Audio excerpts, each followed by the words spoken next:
One of the hardest parts of getting older is feeling like something's off in your body, but not knowing exactly what.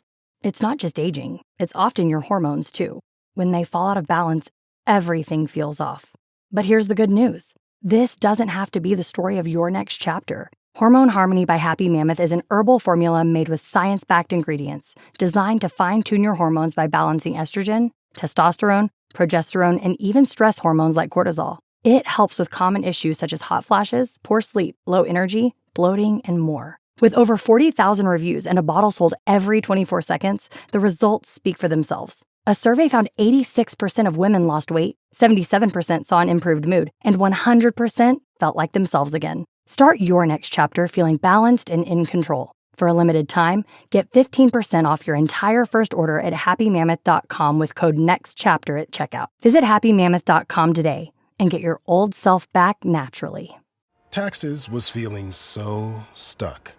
Sitting in traffic, squeezing into a parking spot, all to squeeze in getting tax help during your lunch break. Now Taxes is a TurboTax expert who does your taxes for you, while you go about your day getting real-time notifications about their progress and the most money back guaranteed. Now this is Taxes. Intuit TurboTax. Get an expert now on TurboTax.com. Only available with TurboTax Live Full Service, real-time updates only in iOS mobile apps. See guarantee details at TurboTax.com/guarantees. Hey, Burke and I are here to welcome you back to part 2. Welcome to the law firm of Davis and Davis. We're not a real law firm. Go ahead, grab a beer, a glass of wine, sit back and listen.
This was one of our favorite albums when I was in the Navy. It was one of my favorite albums. They played this every night that we were drinking. This is Pretty Hate Machine. Yes. Yeah, a dance music gone horribly wrong is the way I describe that album.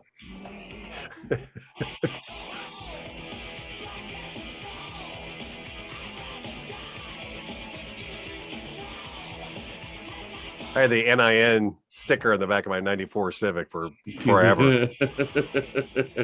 Well, I've seen them 3 times. Almost as many times as I've seen Bare Naked Ladies. Yeah. All right.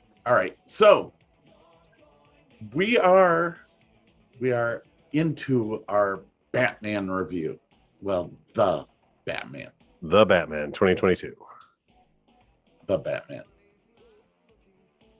Unfortunately, our audience is not going to get to hear the first time that we tried this. It was a little combative. It was a little slurry. Was it combative? I didn't think it was combative, but could have been. We have some disagreements, but that's cool. We definitely have some disagreements on the movie, but well, let's get into it. Let's just do this thing. Into it. The Batman came out in 2022. Yes, we are actually reviewing a current movie. Scary. Isn't that weird? I just don't know how that works, but And we've All right, both sir. seen it. So we have multiple both times. seen it. I am going to let Brother Burke take off with some numbers. Details, whatnots. The Batman 2022, 2 hours, 56 minutes long, directed by Matt Reeves, written by Matt Reeves and Peter Craig, music by Michael, and I'm going to screw up your last name, Giacchino, cinematographer Greg Fraser. Rotten Tomatoes, do you remember this from last night? Nope. Okay, guess the Rotten Tomato meter for this one. Rotten Tomato meter, I'm going to say 98. No, only 85. 85. Okay. And the audience? Probably 90. 87. So Really? pretty close. Yeah. They're all pretty close. Roger Ebert did not review this movie, but RogerEbert.com, a lady named Christy Lemire, gave it a 3.5 star rating. I think that's out of 4, but I'm not 100% sure. It didn't show me exactly. So she seemed to like it a whole heck of a lot. So, okay. Money wise, domestic box office 2022. Number 1 movie, Doctor Strange and the Multiverse of Madness, which I have not seen and I want to badly. Yes. Number 2 is The Batman. Number 3, Spider-Man No Way Home, which I didn't have a lot of high hopes going into that movie, and I was like really impressed with that. I really fell in love with that movie. Sonic the Hedgehog 2 is number 4. Top Gun Maverick's number 5, but it hadn't been out very long, so that's kind of impressive. Uncharted, Lost City, Fantastic Beasts, Scream, Morbius is 12. How it got that high is beyond me. Jackass Forever is actually at 14. Does that surprise you? No. Because it does not surprise me at all. I never get tired of those idiots. I absolutely love those guys. They just... We have ducks. Is that like, thunder? Yes. Oh shit. But okay. Not to interrupt the Batman stuff, but Time Warner Cable Spectrum finally came out and installed a new cable from the spider box here all the way out to the road. And nice. They did it at like 3 o'clock in the freaking morning. So I was like, hey, you guys are a little bit dedicated, aren't you? And this happened after the 15th time that I called them. Just that's the number, huh? 15? Apparently it takes 15 for it to actually happen. I have not had an issue with my internet since, first off. Secondly, it is storming right now. There is thunder, there is lightning, and there is a river running through it in my backyard. I have zero drop off on my internet now. Last night you thought the upload speed was slowing down a touch, but that could be network more than your cables. That could be demand. When we recorded last night, it was in the middle of peak peak time. Everyone, there's 300 some people in this apartment complex, or 300 units. So there's probably 800 people living here. And they're all on that internet at 7 o'clock in the evening. Love them some interwebs. Yeah. That Basil Hayden. That Basil Hayden. I told you that shit would sneak up on you, man. That's Basil Hayden's my friend. I'm drinking more tonight. I'm sticking with beer. I was like, no. I have to get through this one. No.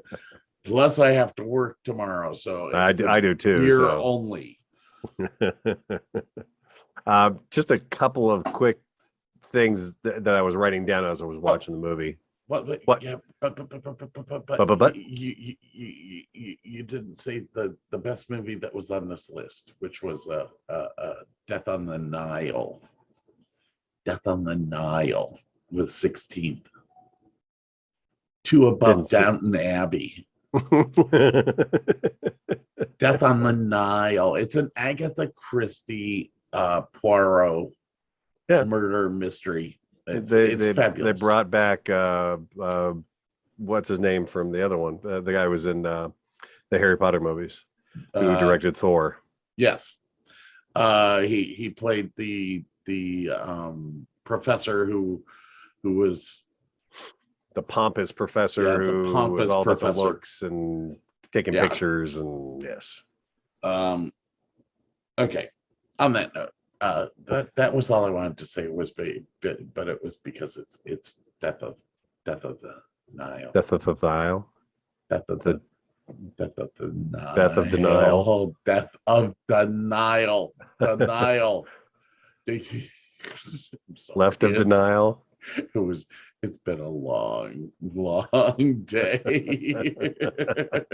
Half of it was probably taking care of your hangover. Almost all of it was.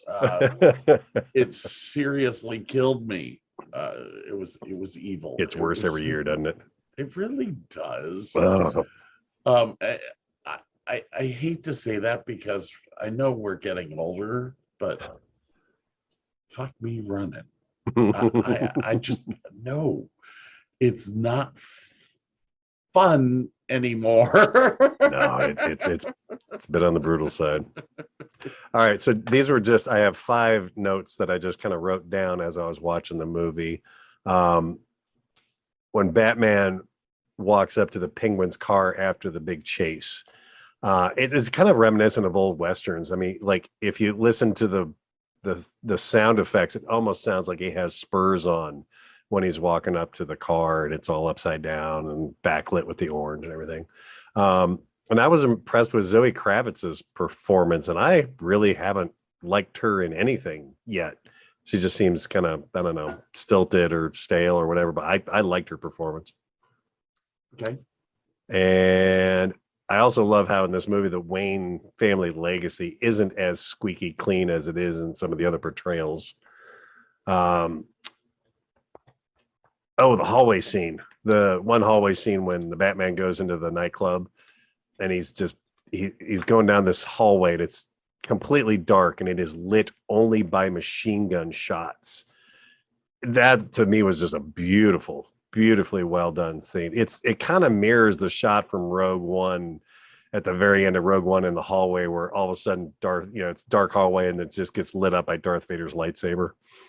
And then I know there was a lot of practical stuff in the movie. I know there was some CGI. The only bad bit of CGI I saw in the entire movie, when Catwoman takes off from her apartment, she leaves Annika behind. She goes out a window, jumps down to the ground. It was very obviously CGI'd, and it was just like, you could have done just a touch better on that. But there were some shots that in this movie that I didn't realize were CGI that I thought were real, and there were some real shots I thought they would have used CGI. So I was kind of impressed with the blend. So those are my 5 impressions that I got just watching the movie. My little list of things that I wrote down were very simple. The cinematography was great, but I kind of got tired of all the muted colors. Now they've done that in almost every Batman movie. They've muted the colors when they're in Gotham, when they're around Gotham. Mm-hmm. They always try to make it look like it's just a rundown city that there's never a sunlight in. Did not enjoy that. Number 2, I honestly thought that the costuming stunk. His costume is fabulous. Okay. Catwoman's just made no sense to me. You have this skin tight outfit on her, and then you have a mask that's basically just a piece of cloth over her nose. Why?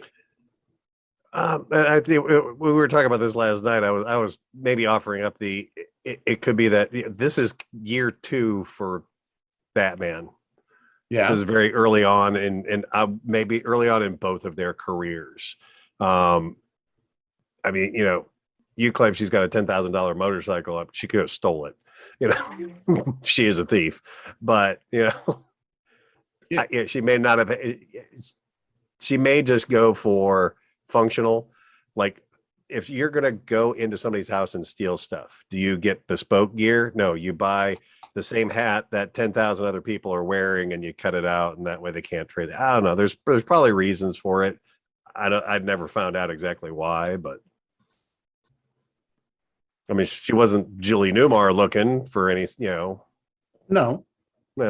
Because that was a cool outfit. As a matter of fact, let's see here. There you go. Yeah, it's a toque. It's a hat that she just cuts out of a thing so she can see out of. Yeah, it's yeah. It's functional. That's fine. It can be functional, and you could love it all you want. I'm not saying I didn't love it. I just thought it, it's like it's a hat you can grab off a shelf of any store and make it into the mask that you need. Throw it away and get another one if you need.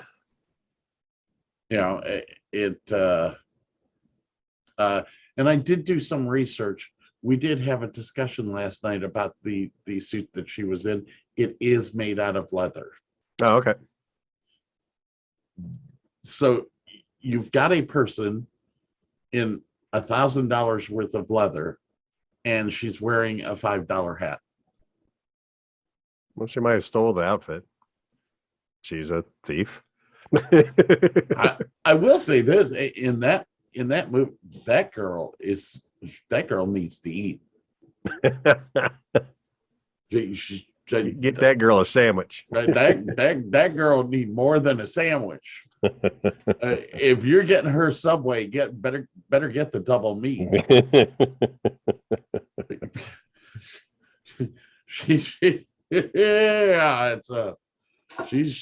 She's got nothing.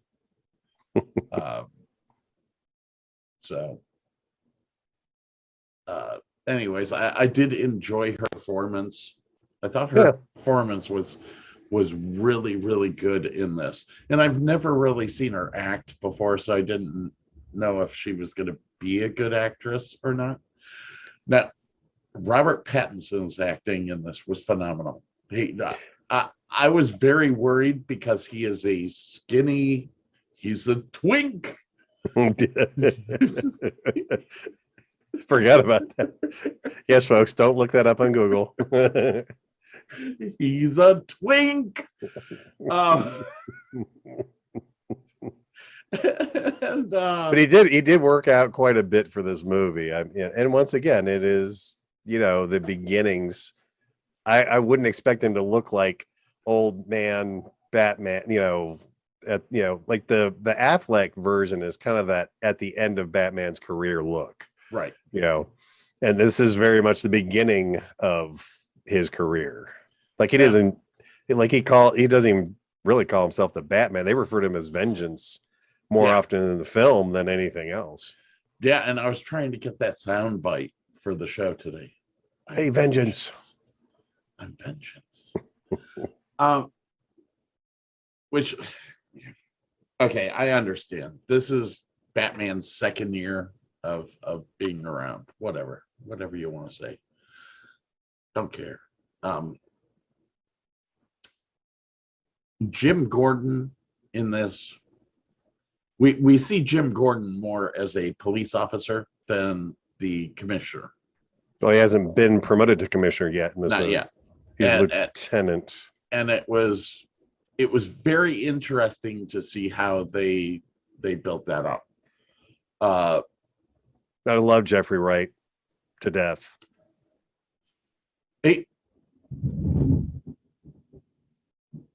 More thunder? I thought you blew on the microphone. Oh no, that I was like, damn.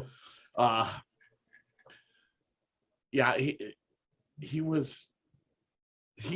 I think was the best actor in this movie. Pattinson was great. Circus was pretty good. Yeah. He didn't get a lot of screen time, but I don't think I've ever seen him without some form of CGI, because even when he was in Black Panther, they CGI'd out his arm. This may be his first full body acting gig ever. I'm not quite sure. Well, you don't want me to put dots on my face and wander around on my hands and legs. You just want me to act? How the fuck do I do that? I think you could go through the list, and a lot of these guys were extremely good actors. Oh yeah, absolutely. You got a Sarsgaard in there. Colin Farrell was incredible. Zoe Kravitz was good. You're right, Andy Serkis. That was, I mean, that was the first time that's the first time I've seen him not as Gollum. I was like, I knew he looked familiar, and I didn't even realize that until you said something a second ago. I was like, that was Gollum. Yeah. Oh yeah. We saw Jamie Lawson for a second, playing Bella Real. She was fairly good. Now Paul Dano as the Riddler. Yeah. Whoa. Ooh, this Riddler I liked. Yeah, they based him squarely upon the real life Zodiac killer. Yeah. How many Riddlers have we seen so far? Just the one, which was Jim Carrey. No. You have to remember that the 1967 TV Batman had a movie. Right. And all of the Gorshin was in it as the Riddler. Right. Yeah. So the Riddler has showed up in movies. This will be the third time. Okay. Technically. Which Riddler did you like the best? I mean, I love Jim Carrey, but that was just that movie was that movie was more over the top with everything. Yeah. It was Batman on steroids. They were trying to make it better than the first Batman, and all they did bat nipples just don't work. And I love Alicia Silverstone, but it was like whatever. No. Yeah, no. This guy is definitely. She looked good in a skin tight. Yeah, outfit. No, she looked good as Batgirl. Well, I'm not gonna lie. She looked good as now Zoe Kravitz. Wow. That would get me divorced and probably killed. Well, I don't think I would survive the evening. Yeah. He died with a smile on his face. It would be bad. Oh, goodness gracious. All right. What was my other note that I had written down was this would not be a soundtrack I would purchase because the music sucked. Okay. It was okay to me. It sucked. It was all the same. Yeah. All the way through it. I mean, the weird thing is, like, this dude's composed songs for Pixar's The Incredibles, Pixar's Up, Doctor Strange, and the entirety of John Watts' Spider-Man Homecoming trilogy. He's even gotten an Emmy and an Oscar and 3 Grammys. So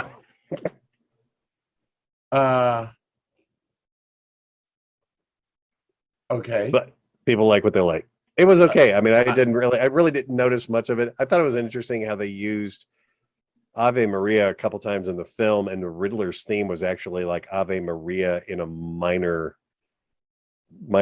something chord. It was just,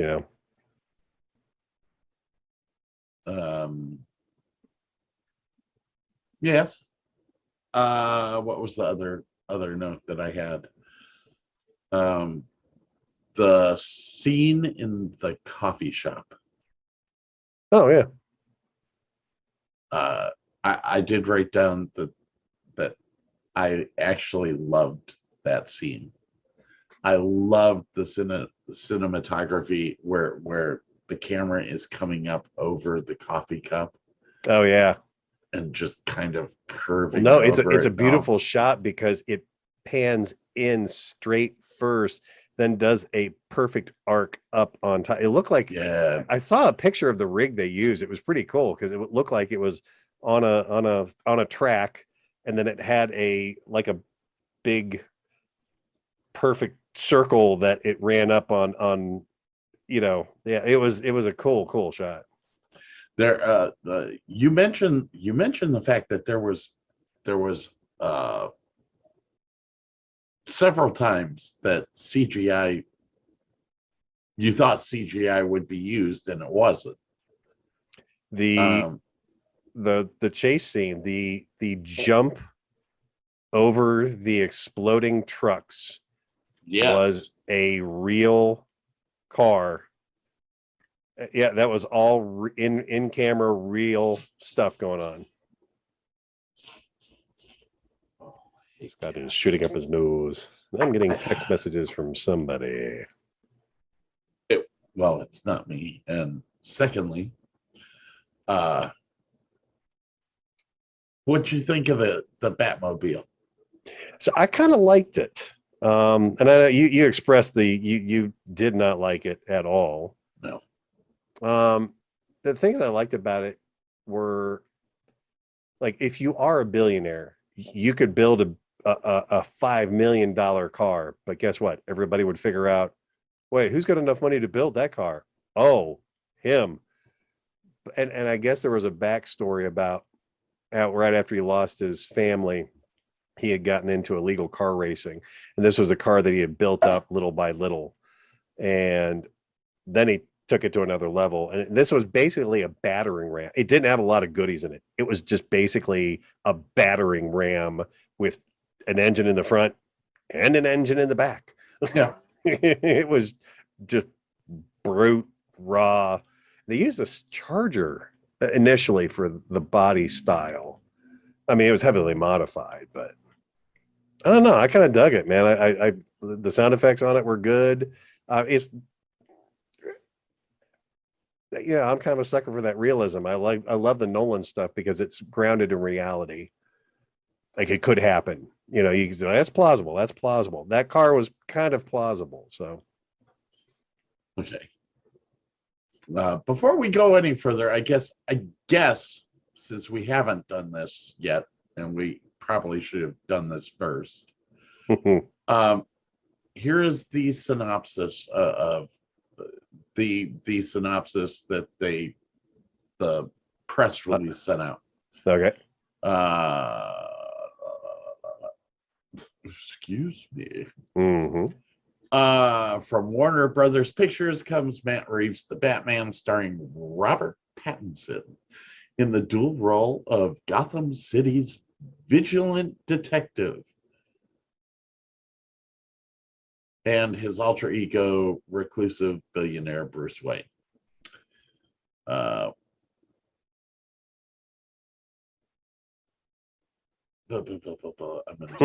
gonna skip some of this. Need a more concise synopsis. Yeah. 2 years of stalking the streets as Batman, Robert Pattinson, striking fear into the hearts of criminals, has led Bruce Wayne deep into the shadows of Gotham City. With only a few trusted allies, Alfred Pennyworth and Lieutenant James Gordon, amongst the city's corrupt network of officials and high-profile figures, the lone vigilante has established himself as the sole embodiment of vengeance amongst his fellow citizens. Vengeance. When a killer targets Gotham's elite with a series of sadistic machines, which that is something that we need to talk about, and we didn't talk about it last night. Okay. A trail of cryptic clues sends the world's greatest detective on an investigation into the underworld, where he encounters such characters as Selina Kyle, aka Catwoman, Oswald Cobblepot, aka the Penguin, Carmine Falcone, and Edward Nashton, aka the Riddler.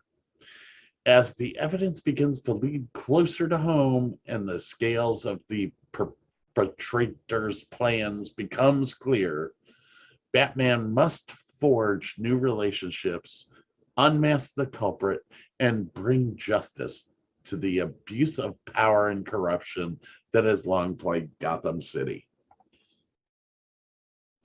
Now, that's a mouthful. Yeah, and I may cut that out of this and move it in front of everything. Anyways, we did not talk about the machines. That this, I will say, fascinated the living shit out of me. I the little was rat maze thing on the guy's face, and the rat maze thing was freaking awesome. I actually liked the electric guillotine, or the explosive guillotine. Oh, the explosive collar on the guy. Yeah. Yeah, that was awesome. That was awesome. I wish they would have had a better picture of that happening. I was all about that. But the rat maze really, I mean, that's some serious torture there. Yeah. I mean, I'm not a big fan of rats. Anyways,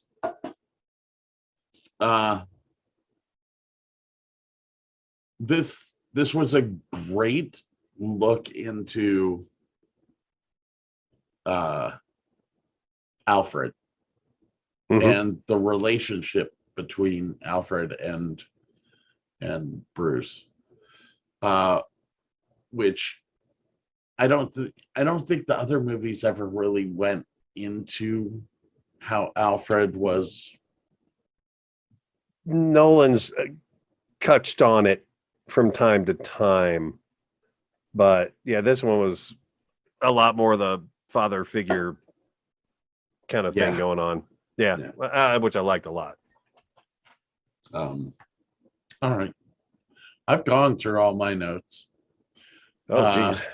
Okay.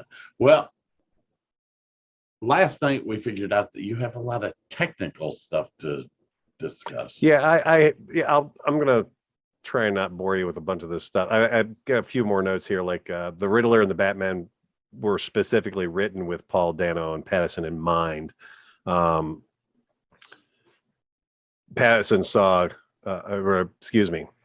Matt Reeves saw Pattinson in the movie Good Time and said, I got to have him in, the City Hall interior was actually a custom built set in northern London. The Iceberg Lounge is an actual nightclub in London. Printworks, which used to be a newspaper factory, when it came to real life spots used to create Gotham, they were largely across the UK and Chicago, which I never really picked up on. That was kind of one of the things I did like about this movie. It didn't look like Chicago, or it didn't look like any city. When you watch the Nolan series, it's obviously Chicago. It's just, it is what it is, This one really looked like it could have been a different city. So I can give him a little kudos for that. Minor theme, we did that. It's raining in almost every outdoor scene, and they took a lot of inspiration from this movie from Seven. The raining outside all the time, they took from that. The devices, the serial killer thing, they drew a lot of stuff from Seven. So where was this filmed? UK and Chicago primarily. I thought for sure it was UK. Almost all of the actors are UK actors. Irish and Welsh and UK, and you got Zoe and Wright, they're Americans. Irish and Welsh. They're part of the UK. Yeah, they're not all London though, you know what I'm saying? They're all over the pond. I didn't say London. No, I okay. never said London. Oh, you said England. My bad. I said UK. Okay. The UK. Great Britain. It's the Great British Empire. There is, in this movie, there is a replica bust of Shakespeare that looks exactly like the bust of Shakespeare in the original TV series, which I thought was a nice subtle nod. Do you remember, let's see, first third of the movie, when the Batman leaves the Iceberg Club? It pans out so you can see him in the bottom right hand of the screen leaving the club. If you stop it right there and you look top left, you can see the Riddler looking through binoculars down at that scene, because that's where he shot the guy at the end. Oh, that's awesome. Yeah, it's like, if you'd have looked up and left instead of where you're supposed to look, you'd have seen him right there, and you would have been like, "Oh crap, shit's going down." Yeah. And I just had something to say, and now it's gone.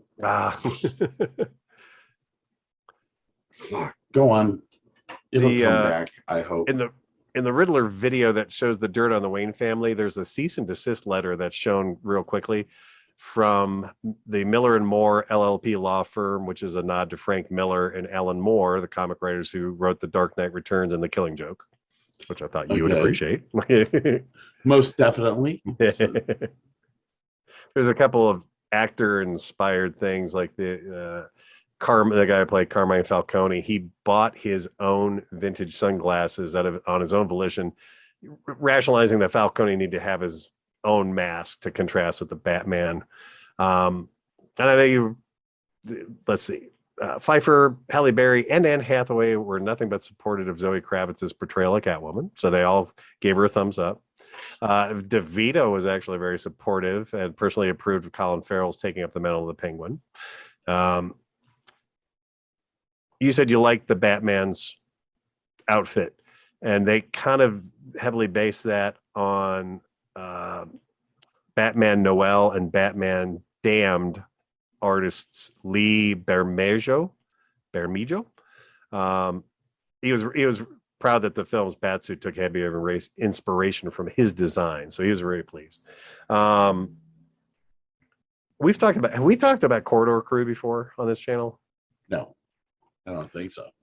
Corridor Crew is a YouTube channel of a bunch of guys that do CGI stuff. They're all computer, and they'll do these weekly things, and you should definitely check them out, because some of their stuff is usually really funny. Like, they took, when you go to a bowling alley and you get the bowling animations that pop up there, they tried to make I don't even remember how they put it, the worst, most controversial bowling videos out there. At one point, they have pins that are dressed as Nazis going down the road. I mean, they took the entire trailer to the Batman and superimposed Adam West and the old Batmobile onto the entire trailer for this movie, and these guys absolutely loved that shit. You look it up sometime. It's a great bit. I will take a look at that. And the website that they had in the movie, the ratalada.com. Ratalada. It was apparently a real website out in the world for a while, and people could go there and figure out the ciphers that were on the website to get to different sites and stuff like that. Now, if you go to that website, it has a picture, this big blue picture. This domain has been seized by the Gotham City Police Department. That's all that pops up. Gotta love it. Gotta love it. Gotta love it. I don't know if this is, I don't know. This one popped up. I put it up here. Maybe it's whatever. Queer character, queer actor. Selena is heavily implied to be in a relationship with her roommate Annika and expresses interest in the Batman. Her actress Zoe Kravitz is also bisexual. So I don't know. Is that typecasting? Is that, I don't know. I don't know. Now, this movie was supposed to be directed, produced, co-written by Ben Affleck originally, and he was supposed to star in this movie. He had reservations about the project. He dropped out. Reeves took over, reworked the story.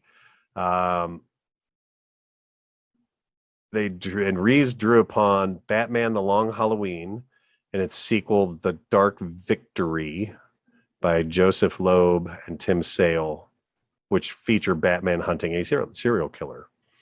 Kravitz was actually a little reluctant to join another superhero movie after she'd worked on X-Men First Class, but she loved the Catwoman character, so she got in there.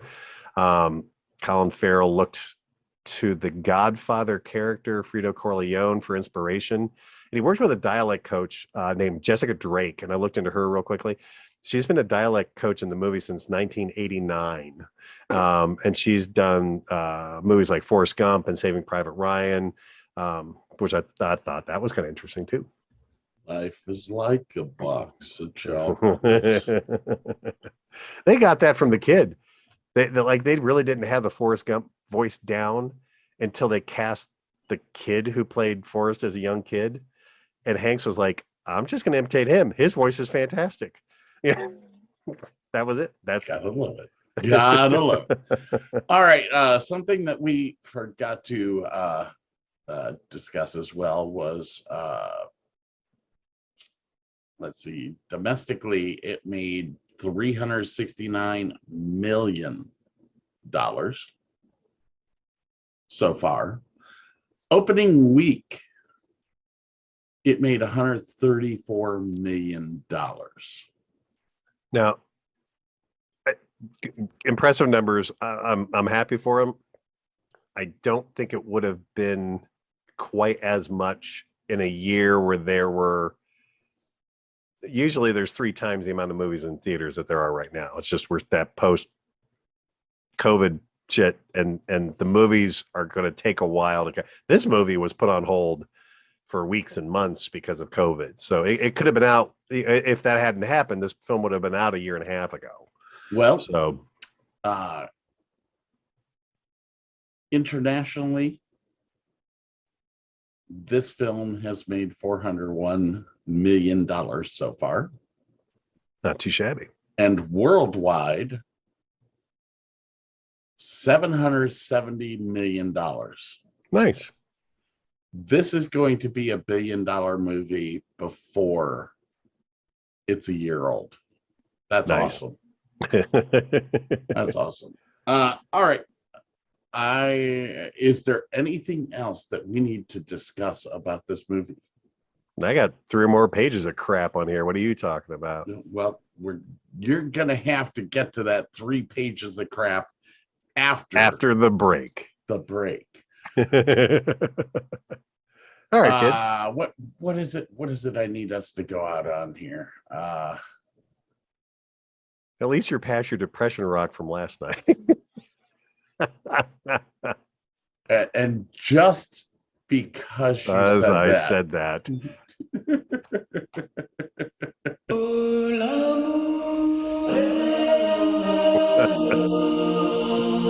Do you know this band? This was college. No, I know this song.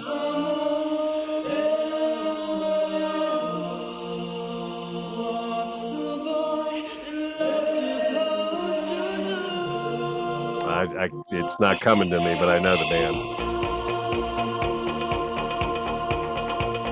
not Yaz, but It it was Yaz. Oh, okay. It was Yaz minus Alison Moyet. Oh, okay. They became Erasure Oh, after. God, that's right. Yes. Okay. All right, people. There's your trivia for the day.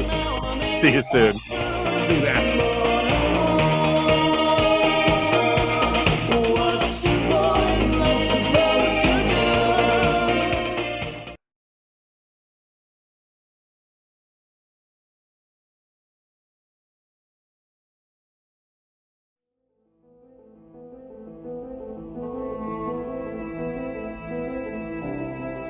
Taxes was feeling so stuck.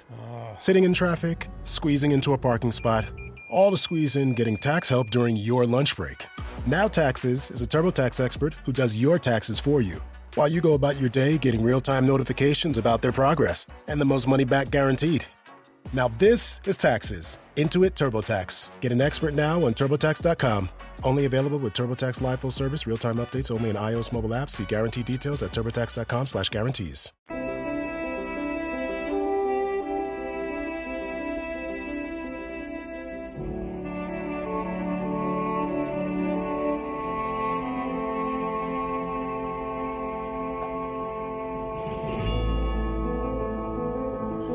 Now this is good movie music.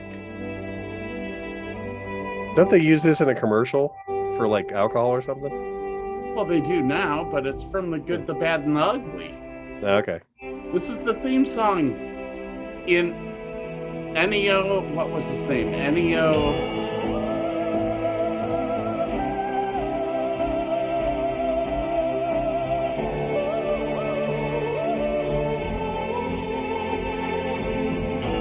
Ennio Morricone.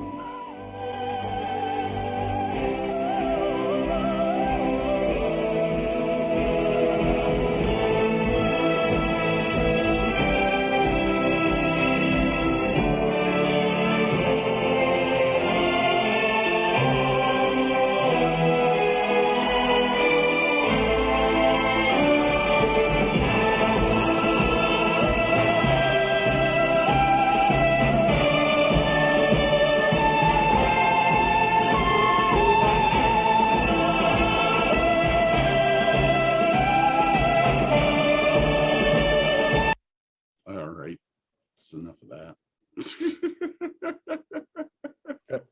Cat, you got food out there. Why are all right? Guess the cat wants petted. All right. Cat's getting petted. Is the cat getting petted? Yeah, this is the only time this cat wants attention is when we're doing this podcast. That's it. Really? Yeah. It's the only time he will not bite you. Is it possible for you to just shut the fuck up for 10 seconds? Is it possible for you to just shut the fuck up for 10 A lot of weird echo in that clip. Woo. Well, it's because I don't have that clip in my I am just testing that clip, and it does it speeds it up a little bit. Fair enough. Damn, none of my stuff is working. Why? All right, so yeah, you play with stuff, and I talk about that Batmobile for 2 seconds here. The back engine is a Ford Triton V10 with a series of turbochargers and an afterburner on its exhaust. Some of the guys from Fast and Furious 9 actually worked on this film for that car. Nico Ferrari, Nick Murray, and Lil Gwyn Thomas. All right. There were 4 stunt cars built for the movie. 3, including the Batmobile at the premiere, were built around 650 brake horsepower V8 engines. One had its engine removed for gimbal work. And then a 4th one, they actually installed a Tesla drivetrain so that they could use it at night in city streets, or they could use it on a sound stage and it wouldn't be so loud that it would blow everybody's eardrums out. So little tidbits about the car. Okay. Just a real. I'm not going to go into all this crap here, but Why not? cinematography. With the cinematography, they didn't want that squeaky clean looking movie like all the Marvel movies are so crisp and clean and clear and everything. Digital photography has really advanced a lot of stuff in a lot of ways, but they wanted this one to look a lot more old school, a lot more like it was filmed on real film, like on 35 millimeter film or something like that. So they use these anamorphic lenses, the ARRI alpha anamorphic lens detuned. So it was the detuned. Yeah. So yeah, I know, right? Oh. So basically, I know, like he's going, oh, fuck you talking about whatever. I'm gonna make fun of him. Sorry. Basically, what it does, it's a really incredibly good lens in the center. Everything else falls off in focus at the edges, and it kind of dirties up the frame of the film. So where you point the camera is where your focus. It's kind of like your own eyes. Your own eyes really can only focus at exactly what you're looking at. Everything off to the sides is just kind of out of focus, and that's what they did to like draw your attention to certain things. And they did a lot of like subtle stuff. Like there was the one scene in the car chase where it looked like water had gotten on the camera, like you're looking out of the Batmobile and you can see the water hitting it, and it was just basically strips of silicone that they put on the edge of the actual lens to simulate that look of water. And then they did something called an interpositive IP. What the hell was that? Probably some idiot without a muffler going down the road. I'm right on a main street here, so. No shit, that was loud as. You see, do you remember me telling you the other day? I was like, "Oh, you're getting feedback from your mic." It wasn't feedback. That was the noise that I heard. Oh, it was just a loud ass car going down the road. It was a loud ass car going down the road. So anyway, IP is something I never heard of this before. It's an orange-based motion picture film with a positive image made from the edited camera negative. I can't wrap my head around it, but it made the film look like it was on 35 millimeter film. And Greg Fraser, who's done Dune and a number of other incredible films, he said this was a tough one for him. He had done Rogue One, Lion, Vice, Zero Dark 30, and Dune. So this guy's got some chops. I liked his Dune. Oh, Dune is spectacular. Holy crap. Now, you were talking about the film being too light or too dark, and they wanted the film dark, but they tried not to be overly oppressive. And maybe they didn't 100% get there, but they actually researched a bunch of pictures that would show what do they call it together? A document for the director called Light for Dark. Yeah. They're pictures that you would call dark, but were easy to look at. They had big areas of light, but shadows in the foreground or pockets of darkness, so you knew it was a dark place. He said it was they were always teetering on the edge of unreadability versus being too light. So yeah, and then the last thing I'll touch upon is, do you ever see like the making of the Mandalorian TV show? Yes. So you know that they incorporated something brand new, these 360-degree LED screens that they could project anything they wanted to on them. Outdoor images. The brilliant thing about this is on a couple of levels. Doing green screen and blue screen, it's really tough to get light good on the actors. It's just really, really tough. And there's usually you'll catch that edge along the actor where it's like, oh, that's on a green screen, a blue screen. With this, they actually use a video game engine to render all these backgrounds on these thousands and tens of thousands of screens that they use for this stuff. So now the actors feel like they're in the environment that they're supposed to be in. All the light shining on the actors and the cars and everything in the scene is the light from the atmosphere, from the setting, from the way it should look in real life. And like if you have a scene that takes place as the sun sets. And in a regular film, you have one shot where the light's perfect and you're done for that day. And then you got to wait for another day. You could hold the same 2 minutes of sunset for 8 hours on one of these screens, and it just looks perfect. And they can change stuff, and they go, okay, that building is a little too big, we need to kind of make it smaller, or it needs to be dustier looking or whatever. So you can always change stuff on the fly, have it any time of day or night or anything like that. Looking at pictures of the size of this 360-degree thing, and they even had TV screens as a ceiling for this entire soundstage. Is fucking amazing. It's well worth looking up. This what do they call it? They call it. I can't find it. They have a name for it. There's a television volume. Studio. It's called Volume, is what they call this. Okay. There is a television studio out here that has a half round LED system, but it's also on the floor and the ceiling. So you can immerse yourself into anything that you want. Nice. It's not a full 360. Like I said, it's half. So all of your cameras and stuff are out. Yeah, I mean, it's kind of a proscenium thing, but they can move it around a little bit. Yeah, no, I get it. That's kind of cool. But their video wall, that curved video wall, is almost 60 feet tall. That's huge. That is huge. 60 feet tall and 180 feet wide. That's a massive amount of LED screen. It's a lot of computing power that you got to throw at that thing to get all that stuff to work too, man. Well, I mean, this is right up the alley of what I do for a living.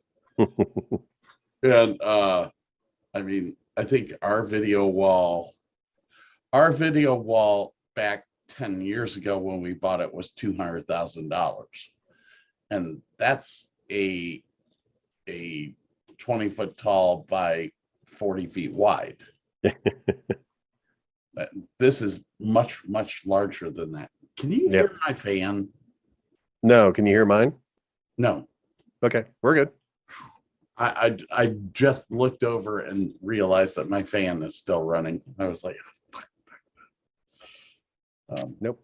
All right, that's kind of all the technical stuff. I had a bunch of stuff in there, but it's just kind of talking over the same things we've already talked about. So I think that's about all I got on this film, other than, I don't know, what wrap up. Is it a film? It's a film.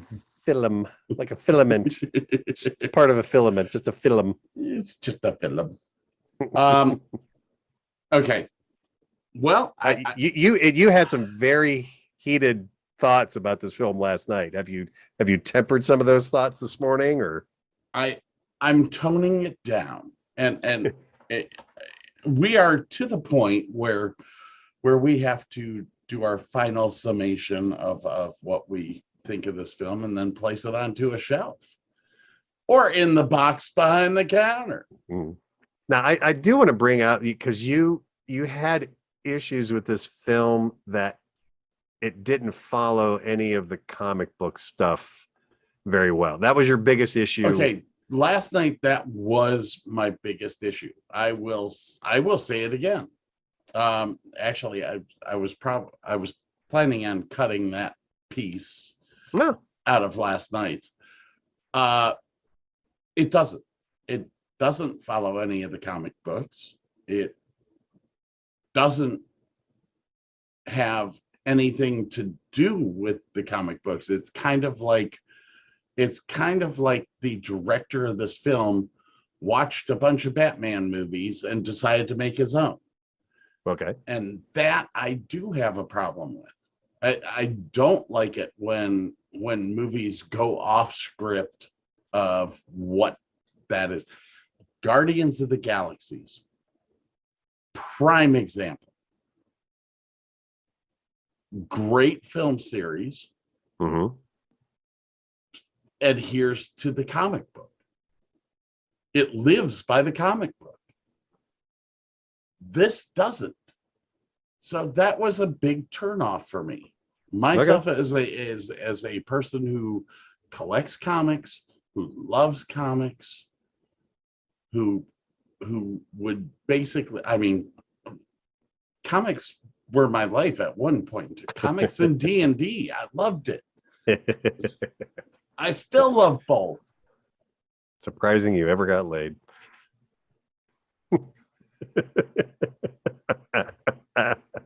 Does Barry Manilow know that you raid his wardrobe? Mm-hmm.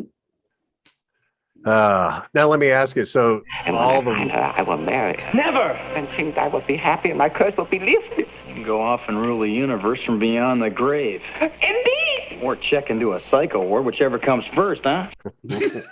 I'm gonna. You need to just cut out Indeed.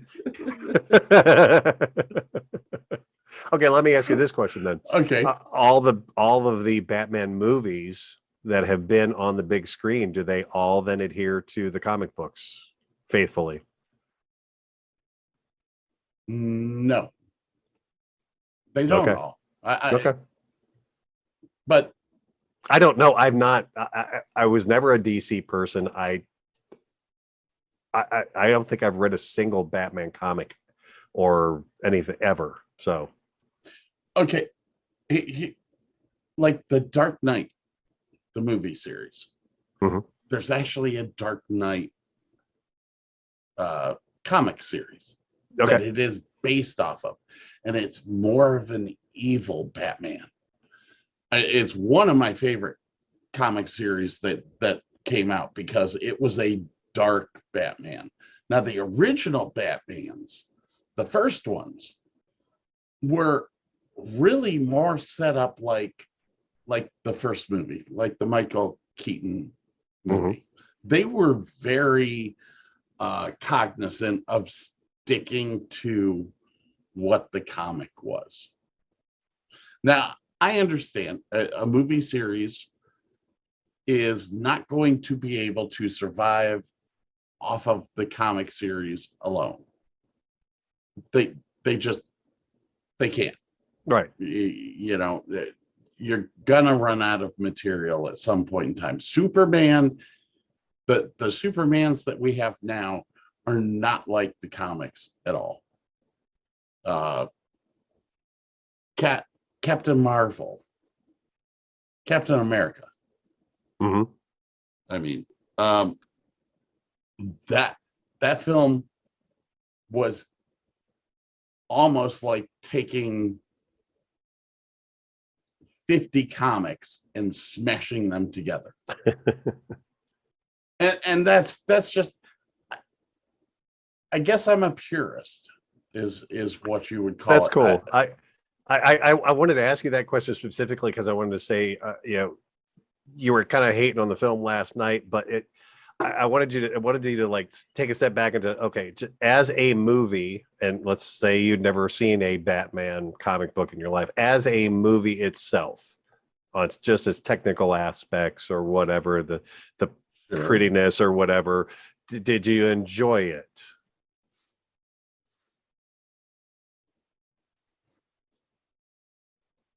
The first hour and 45 minutes I loved. Okay. No, actually the first hour and 45 minutes I didn't love. It was the last hour and 45 minutes I loved. This movie was too long. It was big.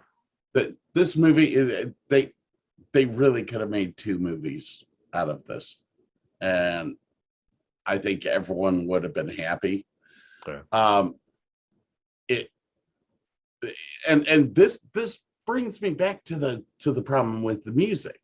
When you have a movie that's 3 hours long, your score is only 15 minutes of music, people are going to get bored with it. I did not enjoy the music. I did not enjoy the sound effects. I thought the car chase sound effects were phenomenal. Okay, so 5 minutes out of 3 hours is And phenomenal. nothing really stuck out sound effect wise is like annoying me.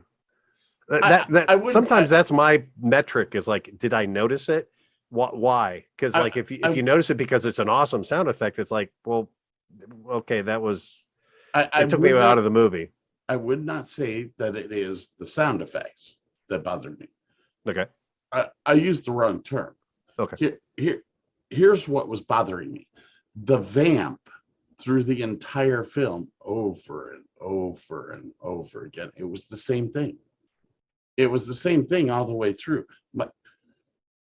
Michael may be a fabulous composer, but all he had to write for this movie was 15 minutes of music, and we're just going to play it over and over and over again. And Ave Maria, I love Ave Maria. Mm-hmm. Do I need to hear Ave Maria 50 times in a movie? Okay, that's a valid point. It's a valid point. Like I say, I didn't notice it, so maybe they were hoping that nobody would notice it. I don't know. I'm sure. I'm sure that's. I don't know. That was annoying to me. The costuming was annoying. The production values were up there, except for in those two areas. Yeah. Okay. As far as I'm concerned. Now, I'm in the entertainment industry, or used to be. So I'm a little bit more of a stickler on certain things. And yeah. All right. So I have to show you this because I have no clue what the fuck. This thing just popped up on my screen. I can't see you at all. Well, I can. It's so fucked up. Where's screen 3? Screen 3 shit. You see this thing? It's like a program trying to start. That's what I thought. Is it this thing here? What do I have to do? What the hell is it? Well, why don't you pause recording and guys, my life sucks. Control Alt Delete and figure out what the hell it is. Okay, stop sharing. Pause. Oh, I have traffic and thunder.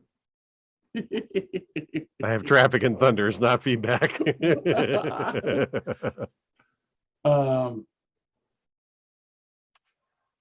So anyway, I do get where you're coming from with the whole purist thing, and I'll give you a really good example. Yes, I have been a really big science fiction reader for a long time. Like I read Dune, I think when I was 10. Just because I saw a cover of the book, I was fascinated by the sandworm on the cover of this book. I've read all. Is that why you like Tremors? Tremors is just fucking hilarious, man. What are you talking about? That's a great film, man. One of Kevin Bacon's best. I know, right? And he's not really the main character either, which is great, So I've read all the robot stories, which is Asimov, the 3 laws of robotics, blah blah blah. Every single one of his stories is about how stupid humans are. It's like the robots are doing exactly what you told them to, but it's garbage in, garbage out. If you tell them something stupid happens. It's always the human's fault. 3 laws of robotics are they're hardwired. They are not able to be changed. It's just, it is what it is. So when the Will Smith movie came out, I'm like, what the fuck am I watching? This is bullshit. This is stupid. This is not like some, pissant writer came along and said, oh, it is good stuff, but I can improve upon it. That's like, okay, let's do a story about the Bible where Jesus lives. That'll be a better movie. Like, you dumb fuck. I was like, do you have any awards to your name for writing novels? No. Quit fucking with shit you don't know anything about. Yeah, that movie just oh yeah. It gets just, it's sand in my eye. It's a splinter under my thumbnail. It's stepping on a Lego. It's everything in that and worse. But it was pretty. Like, if I look at that movie just from the technical standpoint, it was very pretty. I like the aesthetics of it. The action was pretty decent. There was some good about it, but man, the writing just pissed me. I hated that movie. Still do. Always will. So yeah, I get where you're coming from when they fuck with the source material way too much. Yeah, and it's nothing against the people that worked on this film or anything like that. Let me pose something to you. Maybe that will soften the blow ever so slightly. Look at this film as an alternate universe of what could have happened. How's that? Are you fucking high? No, I can't. Okay. It's Batman. I just yeah. That was a good attempt. I give you an A for effort. I mean, that's how I look at this. This is just, it's so slightly different from anything that's come before. It's like, it's kind of an alternate universe version of what could have happened. What if, like I said, it was a good attempt. Okay. Oh shit. I turned all my shit off to get rid of that thing. All your sound effects and everything are gone. I'm like sitting here pressing my button. And it's like, nothing's happening. Where the fuck is it? Why are you not working? Hello. You've got some splaining to do. I actually watched a video where he never actually said those lines. Really? Yeah. He never said, Lucy got some splaining to do? Never uttered those lines. Scotty beat me up. Never once uttered in the entire Star Trek series. Dum Dum. Yes? You give me gum gum. I give you gum gum? You do Dum Dum. You give me gum gum. Gee, okay. You know what? I have no gum gum. Sorry. And my name isn't Dum Dum. My name's Larry. No, your name Dum Dum. There's a touch of madness around here. Gentlemen, let's broaden our minds. Lawrence? The 1961 Ferrari 250 GT, California. Less than 100 were made. Oh, you're starting right in, huh? Starting right in with the insults. No warming up in a bullpen or nothing, huh?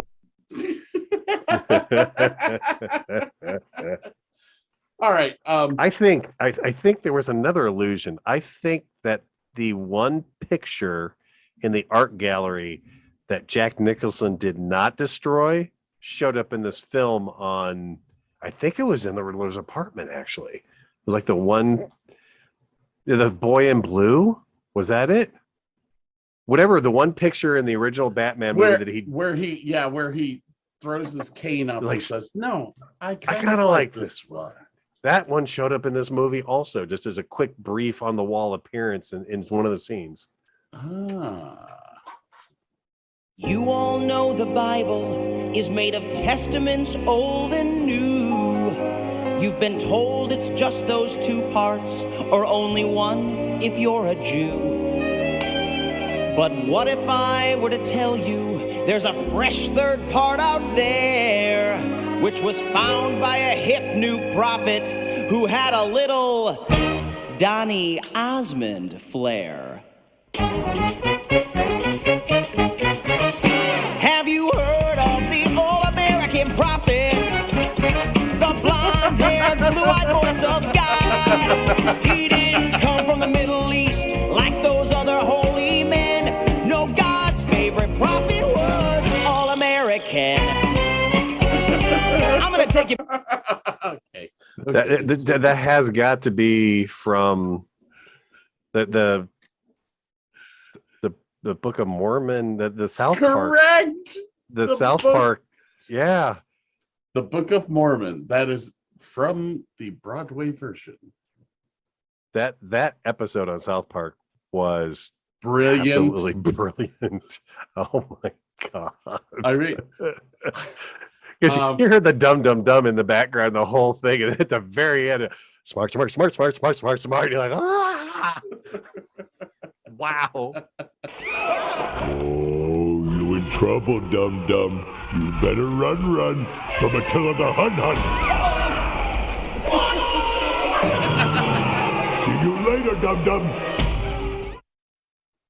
Okay, yes, the South Park version of the Book of Mormon was stinking brilliant, but if you get the opportunity to see the show Book of Mormon, oh, I heard it's fabulous. It is the ultimate in blasphemy, and I loved every freaking second of it. Absolutely. I mean, if you're gonna pick on something, pick on religion.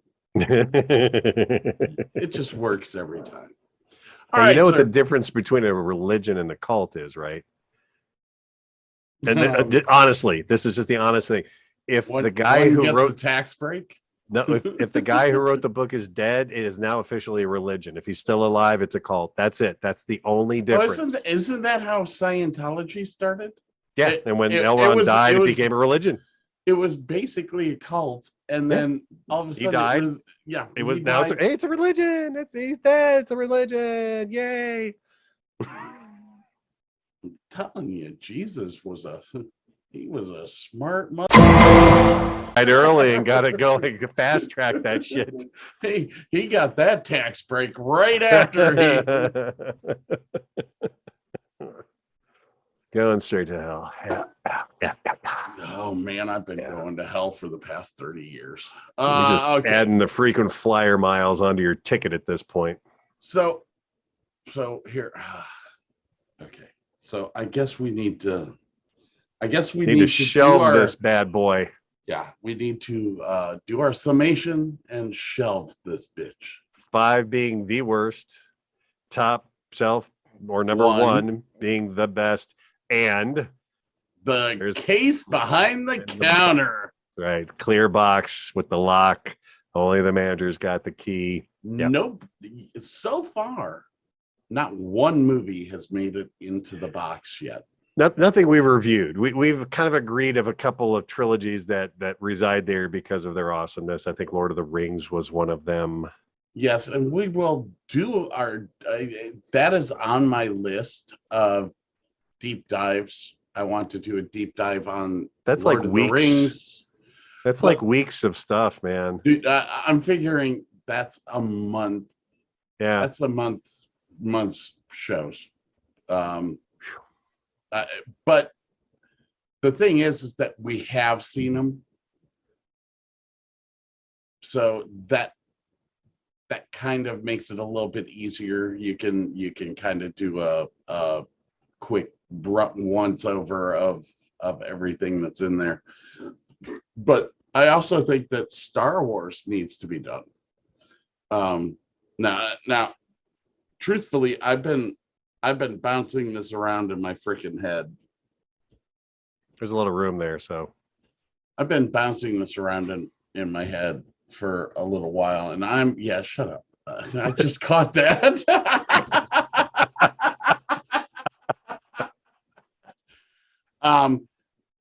I think the next movie that we're gonna do, and you have input on this as well, but we've discussed this movie before. Okay. We have talked about doing this review. I think we need to do it, and that's Tron versus Tron Legacy. Whoa. Yes. There's something. Okay, Tron. You and I were in college were we in college when Tron came out? I don't think so. I think we were in high school. Probably.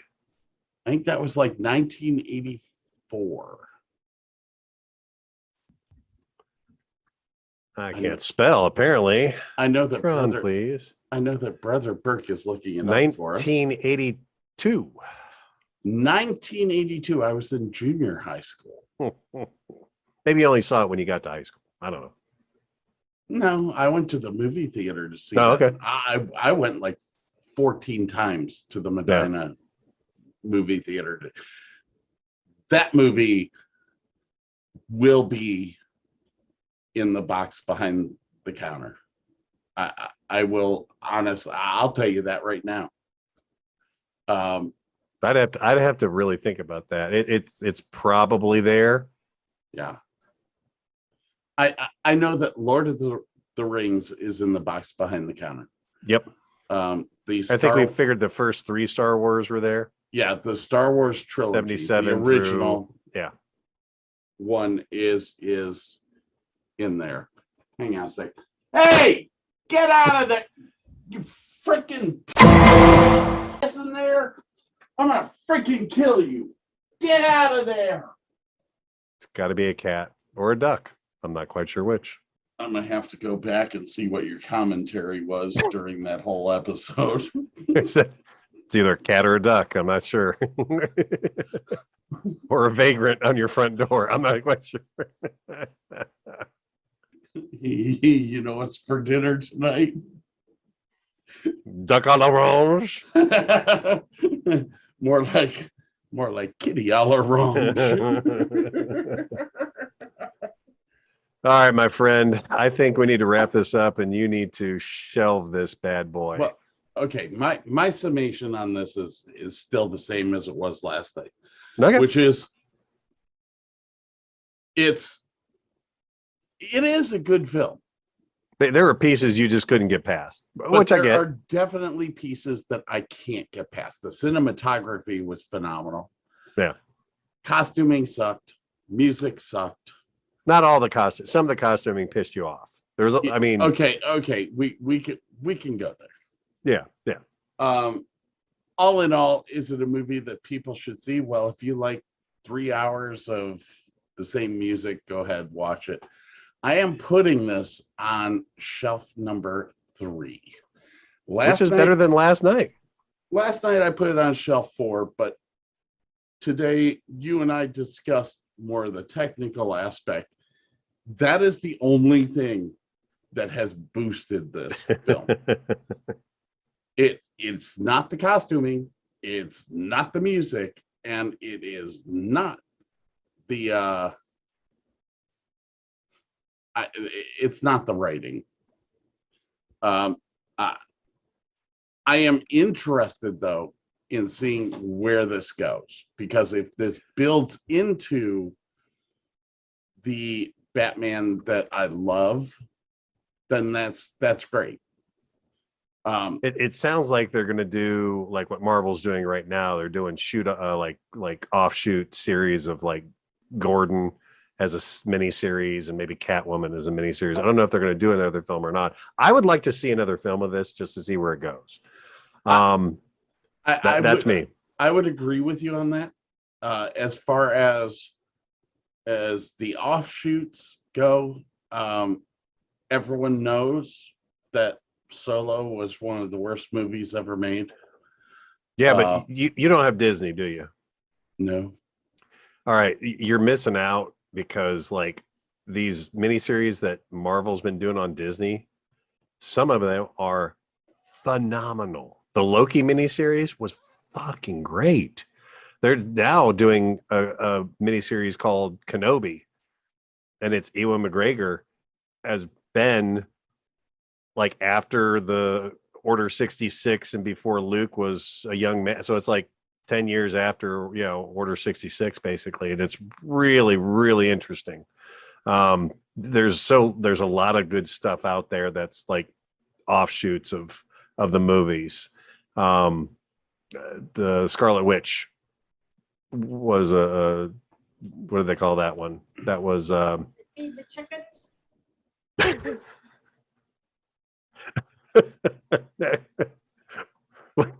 What the hell was that? I thought it was on your end. I thought somebody was asking if they feed the chickens. No, it was on my end, but I couldn't hear it because I had earphones in. They feed the chickens. Feed what chickens? We don't have chickens. Yeah, chickens. The ducks. No, I didn't feed the chickens. I didn't feed the cats either. When you feed them, they poo. Damn, man, I'd be a great father. So anyway, that's a tough one, man. I really enjoyed the first two acts of the movie. The last act, I mean, it wrapped up the movie. It just seemed a little out of place. I don't know. I mean, it's at least a lot out of place. Yeah.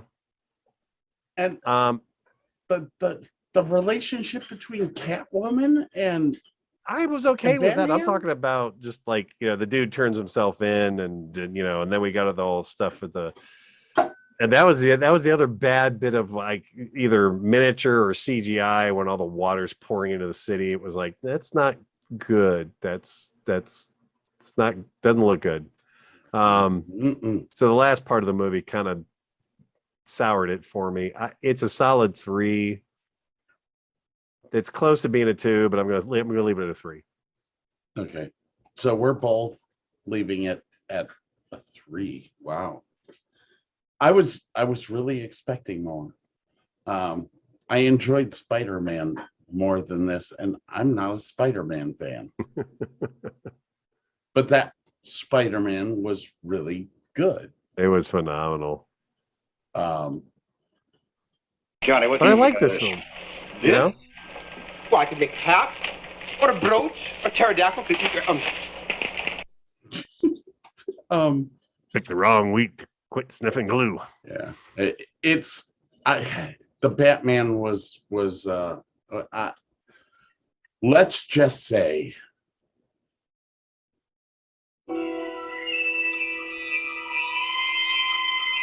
that it's no Lone Wolf McQuade, but then again, what is?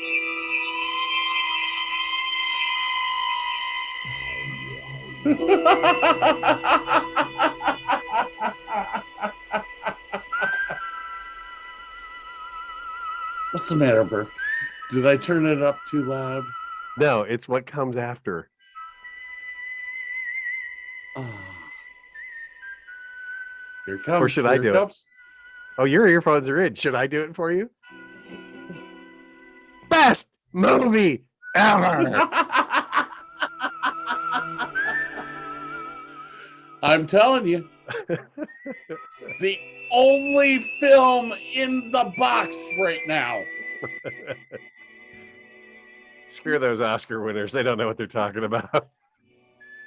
How could no one have given this movie an award? It probably got a Razzie for all you know. We were doing our old grading system when we did this movie. And I'm sorry to say that Burke gave it a very, very bad score. Just to spite me. Because he knows.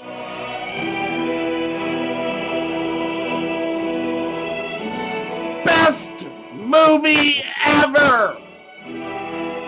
Thank God. Got to the volume control, thank God.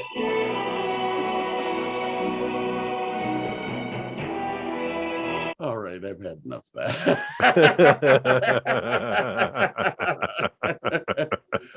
that. So what movie would you want to do next? Sorry, I had not even thought about that yet. Or we did a movie. We should do something other than a movie next week. Let's bring up our list and see. I actually have iRobot written down on a blank piece here. But that ain't it. Suggestions. That's not it. dark TV shows, movies that can't be made today, natural disasters. Did we do the best movie lines? And yeah, we did something like that. Yeah, we did. All right. 20 completely random, obscure facts. I think we did that too. Tim Burton movies loved or hated. I love Tim Burton. Unique holiday traditions from around the world that we don't have. Fears and phobias. I think we did that. Top 10 dream destinations. Let me think we did that. Did that.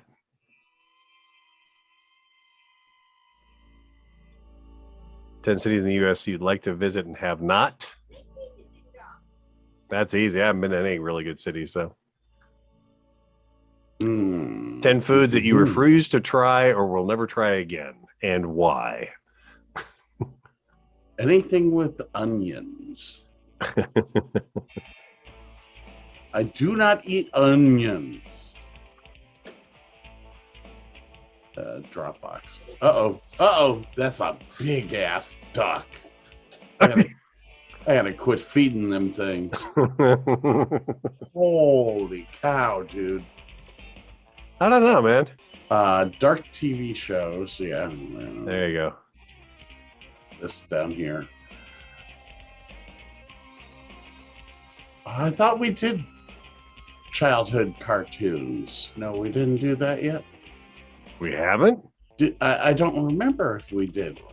I mean, I know that I talked about Star Blazers and all that. We did Top Candies. Yep. We did James Bond's. We did Top 10 Dream Destinations. We did Best TV Shows Growing Up. That was it. Castles, we've already done. Favorite candy. We've done that. We should do favorite cartoons then. How many cartoons would I have on my list?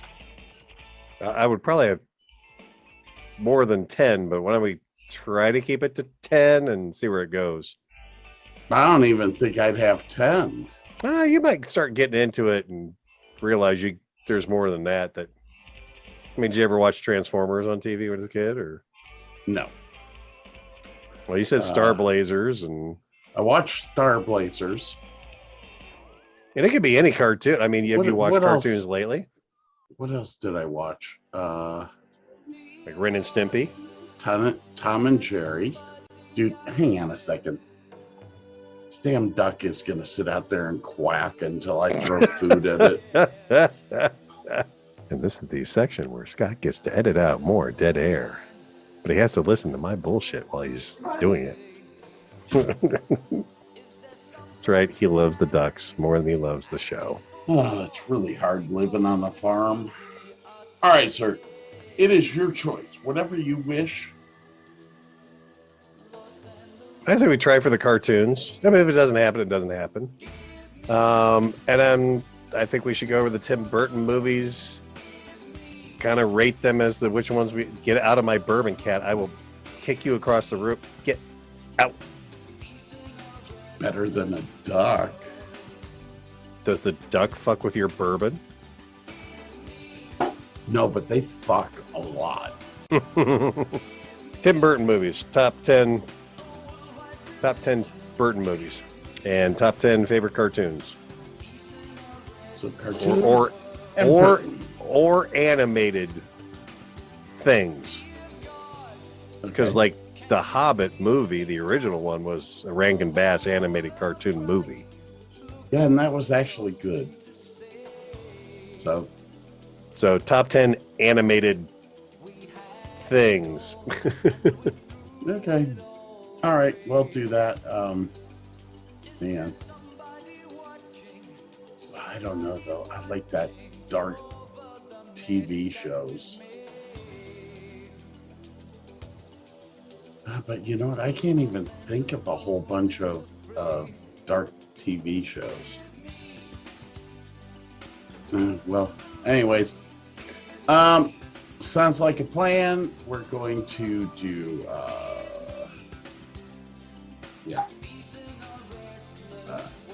Tim Burton. And favorite animated productions. Okay. Now wait, can Tim Burton be in there? I don't know. Did he do anything animated? Yeah, like 5 or 6? Yeah, absolutely. Animated movies are fine. Cartoons are fine. God, that's a big duck. Man, I should go out there. Dude, we could be having duck tonight. Oh, it took off. Damn it. I almost went out there with a meat cleaver. Apparently not fat enough that it can't fly.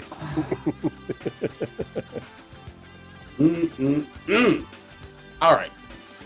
So there you have it. The Batman is done. Again. Thankfully. You know, I should have asked you this. I really should. What was your favorite Batman series? Oh, we talked about it last night. Nolan is my absolute favorite. That's series. Dark Knight. Yeah. Okay. Ooh. Shiny things? No, the UPS guy just got here. That means my low ball. Yeah, my glasses are here. Finally.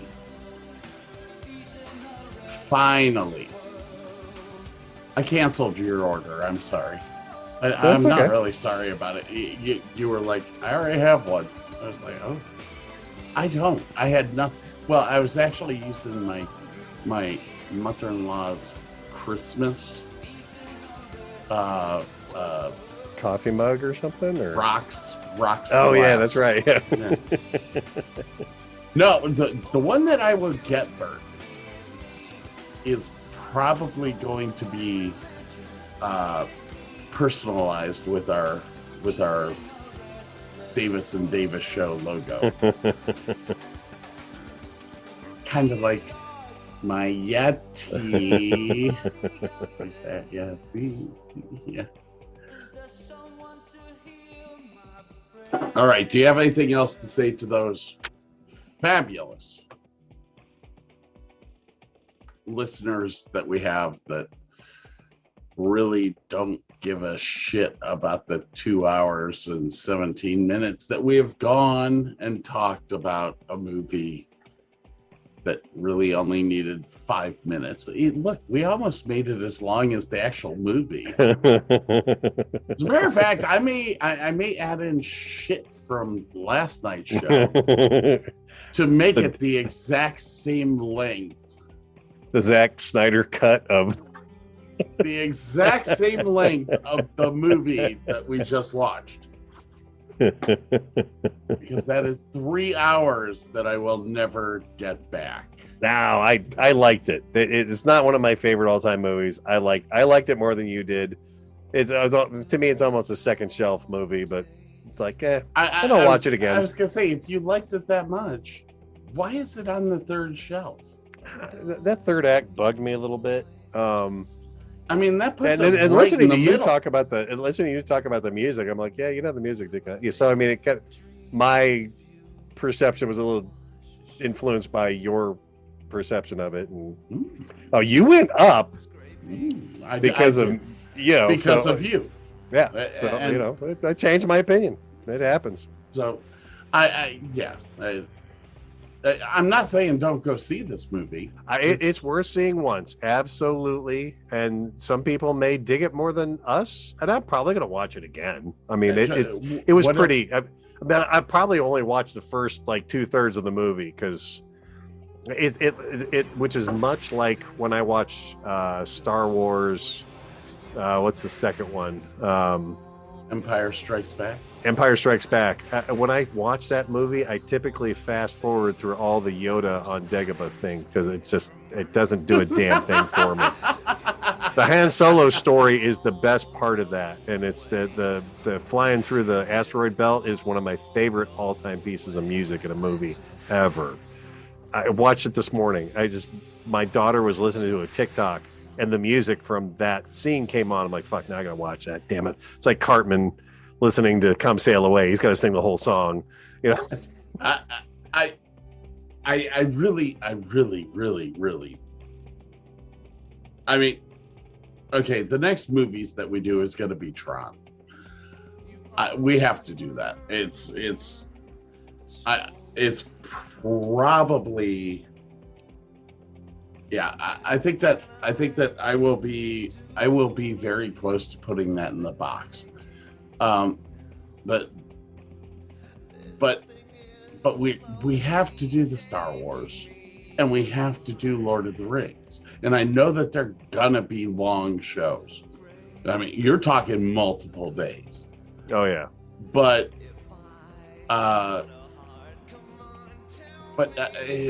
these are such iconic pictures, movies.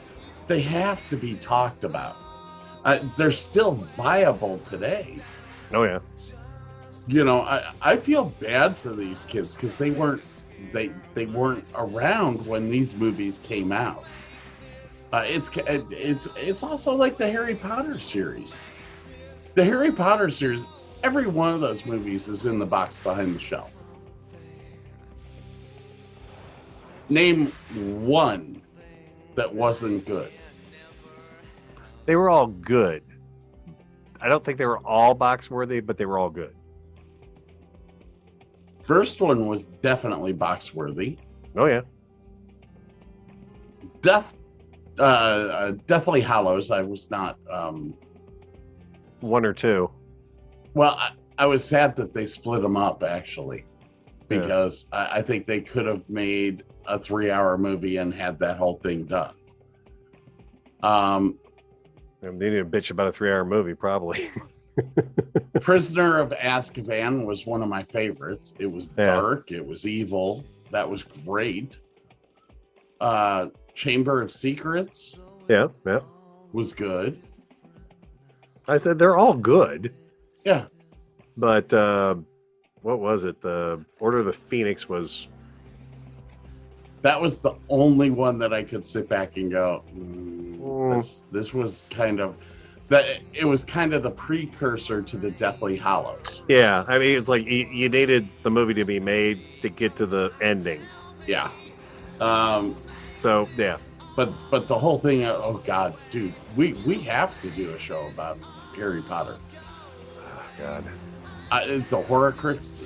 Oh, come on. That series shaped the kids that are running our country now. Not yet. There are still old 70-year-old people running the country at this point, so not quite yet. We don't talk about them. All right. All right. Ladies and gentlemen, need to do a deep dive on Hogan's Heroes. Oh God, that'll get dark.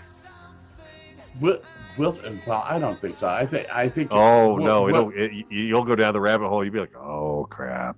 Oh well, yeah. Bob Crane's life was. Yeah. Yeah. He was a different little boy. he marched to a different drummer. All right, ladies and gentlemen, it's been 2 hours and 23 minutes of nothing but sheer hell. And we hope you enjoyed our suffering.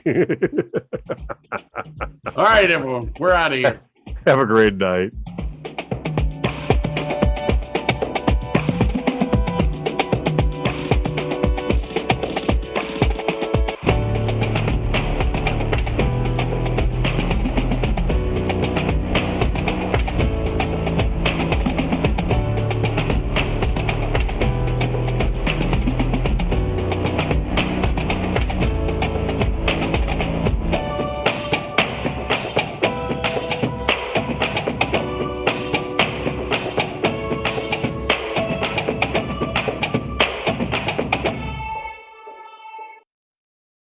Owning a boat comes with a number of perks, like being able to say, ahoy, or land ho, and not feel weird about it. So here's another perk. Geico's boat insurance offers access to the largest towing fleet on the water. And with specialist support from agents that are as passionate about boating as you are, there's so much value that you'll want to say, "Shiver me timbers," and not feel weird about that either. Get more with Geico.